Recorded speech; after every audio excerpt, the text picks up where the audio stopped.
بسم اللہ الرحمن الرحیم۔ السلام علیکم۔ اسماء الحسنہ کی اس سیریز میں آج کی نشست میں بات کرنے سے پہلے ایک مرتبہ پھر آپ سے گزارش ہے کہ ان ویڈیوز کو زیادہ سے زیادہ شیئر کریں تاکہ اسماء الہیہ کے متعلق یہ علم عام ہو سکے۔ تو صاحب آج ہم جس اسم کے بارے میں بات کریں گے اس کی کوئی نہ کوئی ایک چھوٹی سی جھلک شاید ہم سب کے اندر موجود رہتی ہے۔ کائنات میں کچھ چیزیں ہمیں محض نظر آتی ہیں اور کچھ چیزیں ہمیں پکارتی ہیں۔ پھول کی خوشبو صرف خوشبو نہیں ہوتی، وہ ایک پیغام ہوتی ہے۔ آسمان کی وسعت صرف ایک وسعت نہیں ہوتی، وہ ایک سوال ہوتی ہے۔ انسان کی اپنی سانسیں، اپنی دھڑکن، اپنے اندر اٹھتے خیالات، اپنے گرد چلتی تقدیری گردش، یہ سب مل کر ہمیں ایک ہی سمت لے جاتے ہیں، اور وہ سمت ہے الخالق کی طرف لے جاتے ہیں۔ کیونکہ وجود کا سب سے پہلا راز یہ ہے کہ ہم کبھی کچھ نہ تھے اور پھر ہم ہیں، اور نہ ہونے سے ہونے تک کے اس پل کا نام حقیقت میں الخالق ہے۔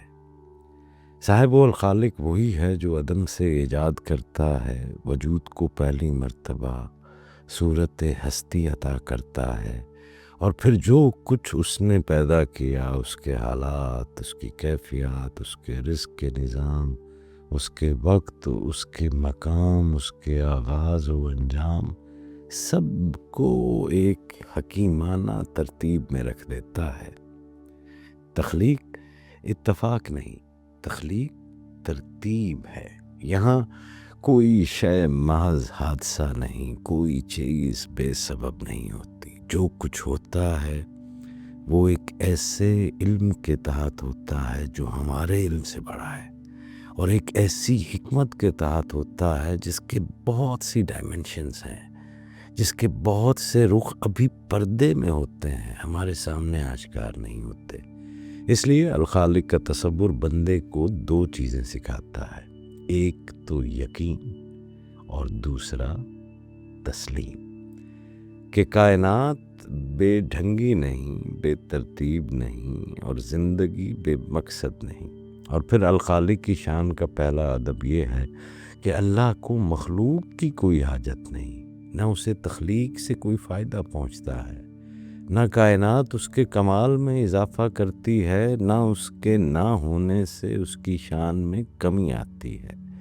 اللہ موجود تھا جب کچھ بھی موجود نہ تھا، اس کی ذات میں نہ کوئی خلا تھا، نہ کوئی احتیاج، اور پھر جب کائنات پیدا ہوئی تو اس کے کمال میں نہ اضافہ ہوا نہ کمی ہوئی۔ یہی تنزیہ کا مقام ہے۔ خالق اپنے فعل کا محتاج نہیں، مخلوق خالق کی محتاج ہوتی ہے۔ تو یہاں صوفیاء اور اہل ذوق ایک مشہور کلمے کی طرف اشارہ کرتے ہیں۔ ایک روایت ہے کہ میں ایک پوشیدہ خزانہ تھا، میں نے چاہا کہ پہچانا جاؤں، بس میں نے مخلوق کو پیدا کیا۔ اسے اگر تم قطعی حدیث کے طور پر نہیں بلکہ ایک معنوی ذوق اور حکمت تدبیر کے طور پر پرکھو تو صاحب اس کے اندر ایک لطیف اشارہ سمجھ میں آتا ہے کہ تخلیق کا ایک رخ اظہار قدرت ہے، تخلیق کا ایک رخ اظہار قدرت ہے اور ایک رخ اظہار جمال ہے۔ یعنی کائنات میں صرف قوت نہیں بولتی، حسن بھی بولتا ہے، صرف جلال نہیں چمکتا، جلال بھی جھلکتا ہے۔ اور یہی وجہ ہے کہ الخالق کی تخلیق میں تناسب ہے، پیمائش ہے، حسن ترتیب ہے۔ جیسے کوئی استاد چمڑے کو ناپ کر اس کا نقشہ بنائے، پھر کاٹے، پھر جوڑے، اور آخر میں خوبصورت سی کوئی صورت سامنے آ جائے۔ الخالق کی تخلیق میں قدر ہے، مقدار ہے، تقدیر ہے، اور یہی حسن تناسب کائنات کے ہر گوشے میں بولتا ہے۔ جسم کے نظام میں، موسموں کے چلن میں، ستاروں کی گردش میں، اور دل کے اندر اٹھتی لطیف کیفیات میں۔ تو اب ہم خالق سے ذرا عبد الخالق کو تلاش کرنے کی کوشش کرتے ہیں کہ یہ عبد الخالق کیا ہوتا ہے، کیونکہ الخالق کی تخلیق میں انسان ایک ایسا سوال ہے جس کے اندر جواب بھی رکھا گیا ہے۔ انسان کو یہ سمجھایا گیا کہ اللہ نے سب کچھ انسان کے لیے پیدا کیا اور انسان کو اپنے لیے، یعنی دنیا کی نعمتیں لکم کی زبان ہیں تمہارے لیے، مگر تمہارا مقصد لہ کی زبان ہے میرے لیے۔ یہیں بندہ اگر کائنات کے فائدے کو امانت سمجھ لے اور نعمتوں کو حکمت کے مطابق استعمال کرے تو وہ شکر کی راہ میں داخل ہوتا ہے۔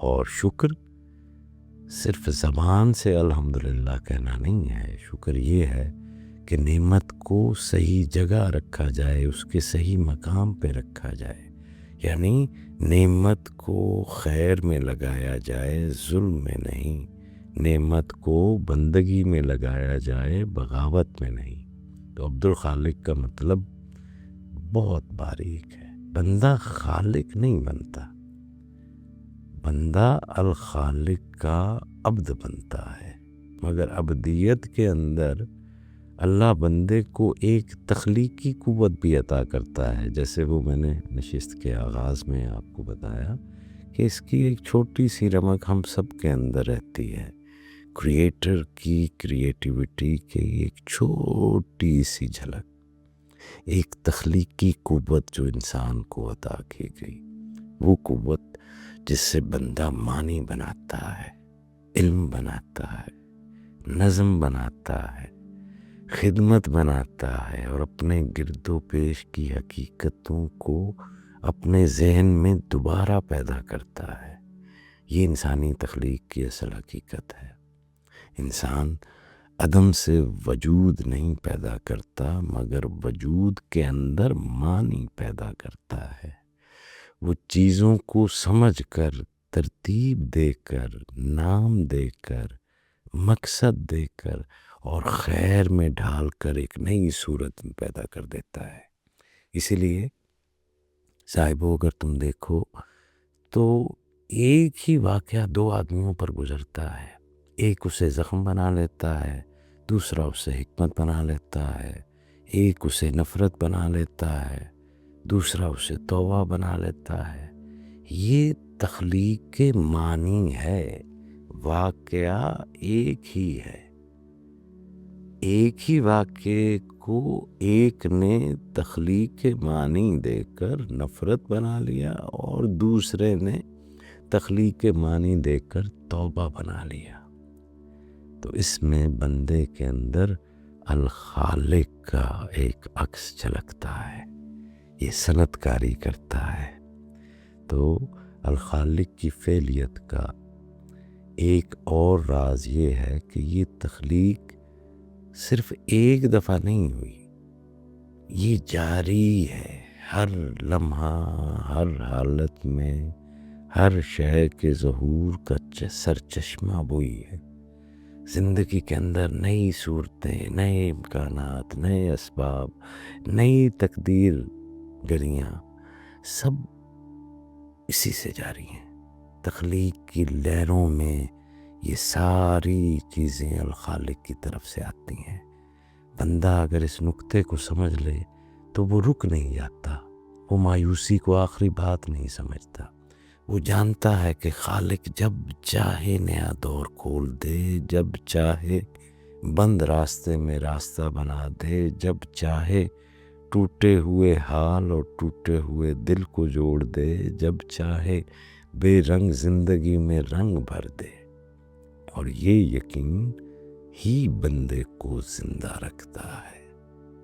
اسی لیے اہل ذوق نے ایک لطیف بات ذکر کی کہ اگر کوئی شخص رات کے وقت اسم الخالق کو یاد کرے اور اس کے معنی کو دل میں زندہ رکھے تو اللہ اس کے لیے ایک خاص فرشتہ پیدا فرماتا ہے جو قیامت تک اس کے لیے دعا کرتا رہے گا. آپ اسے رجا کے طور پر رکھیں.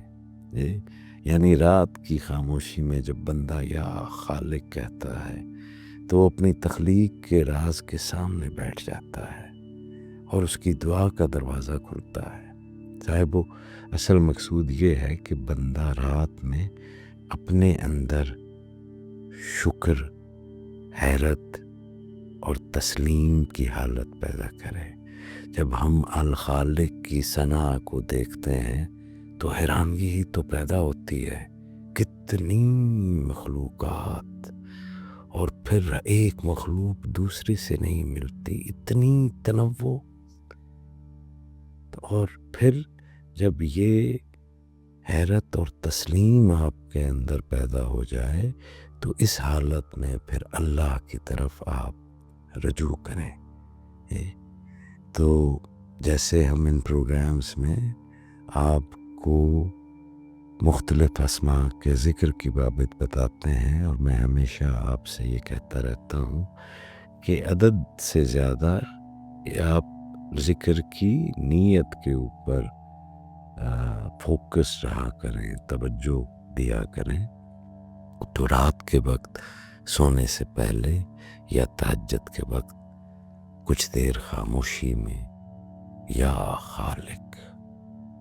تجویز تو یہی ہے کہ ایک تسبیح ضرور پڑھیں، لیکن آپ اپنی سہولت کے اور اپنی ذوق کے مطابق اس سے زیادہ یا کم کر سکتے ہیں. کم از کم تو ویسے 100 مرتبہ ہونا چاہیے. یا خالق اس کو پڑھیں، اور ہر بار 10 مرتبہ پڑھنے کے بعد دل میں اس بات کو رکھیں کہ اے اللہ، اے خالق، میرے اندر نئی نیت پیدا کر، میرے اندر نئی امید پیدا کر، میرے اندر خیر کی نئی صورت پیدا کر دے. جی تو یہ ایک مراقباتی کیفیت میں آپ الخالق کے نام کے اوپر اس تصور کے ساتھ کہ اللہ آپ کے اندر نئی نیت، نئی امید وہ پیدا کرے، آپ اس کا ذکر جو ہے وہ کریں. اور پھر جب یہ ذکر کر چکیں تو پھر اپنے خالق سے دعا کریں کہ اے عدم سے وجود دینے والے، ہمیں اپنے بنائے ہوئے نظام کی حکمت سمجھا دے، ہماری آنکھوں کو شکر کی نظر عطا فرما، اور ہمارے دلوں کو بے مقصد بھٹکنے سے بچا لے. آمین یا رب العالمین.